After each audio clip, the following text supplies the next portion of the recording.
కేటీఆర్ పై నమోదు చేసిన అక్రమ కేసులను ఖండిస్తూ సంగారెడ్డి జిల్లా జోగిపేటలో నిరసనలు చేపట్టారు. మాజీ ఎమ్మెల్యే చంటిక్రాంతి కిరణ్ ఆధ్వర్యంలో బీఆర్ఎస్ పార్టీ కార్యాలయం నుండి ర్యాలీ నిర్వహించారు.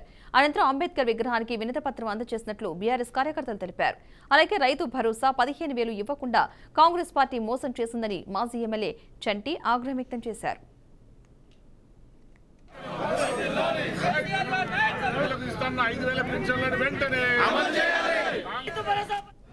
అనుసరిస్తున్న నియంత్రిత విధానాలకు నిరసనగా అధికారంలోకి ప్రజాపాలన అని చెప్పి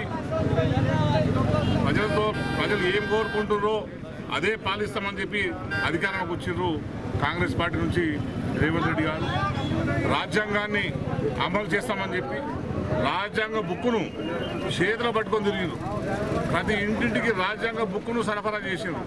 రాజ్యాంగాన్ని ఏది ఉందో రాజ్యాంగంలో ఉన్నదాన్ని తూచా తప్పకుండా పాటిస్తాం, ప్రజల హక్కుల్ని కాపాడతాం, ప్రజలకు ఇచ్చిన స్వేచ్ఛను కాపాడతామని చెప్పి అధికారంలోకి వచ్చింది. కానీ అధికారంలోకి వచ్చిన సంవత్సరం లోపల ప్రజలకు ఇచ్చిన మాట తప్పిర్రు, హక్కుల్ని కూడా హరించేస్తున్నారు. మాట తప్పినందుకు, అడిగినందుకు, ప్రశ్నిస్తున్నందుకు కేసులు పెడుతున్నారు, అరెస్టులు చేస్తున్నారు.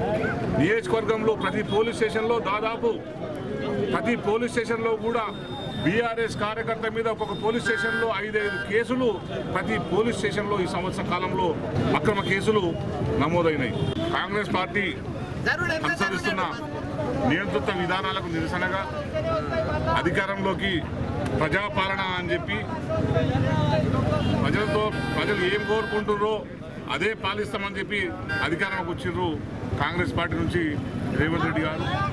రాజ్యాంగాన్ని అమలు చేస్తామని చెప్పి రాజ్యాంగ బుక్కును చేతిలో పట్టుకొని తిరిగిరు.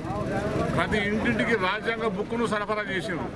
రాజ్యాంగాన్ని ఏది ఉందో రాజ్యాంగంలో ఉన్నదాన్ని తూచా తప్పకుండా పాటిస్తాం, ప్రజల హక్కుల్ని కాపాడతాం, ప్రజలకు ఇచ్చిన స్వేచ్ఛను కాపాడతామని చెప్పి అధికారంలోకి వచ్చింది. కానీ అధికారంలోకి వచ్చిన సంవత్సరం లోపల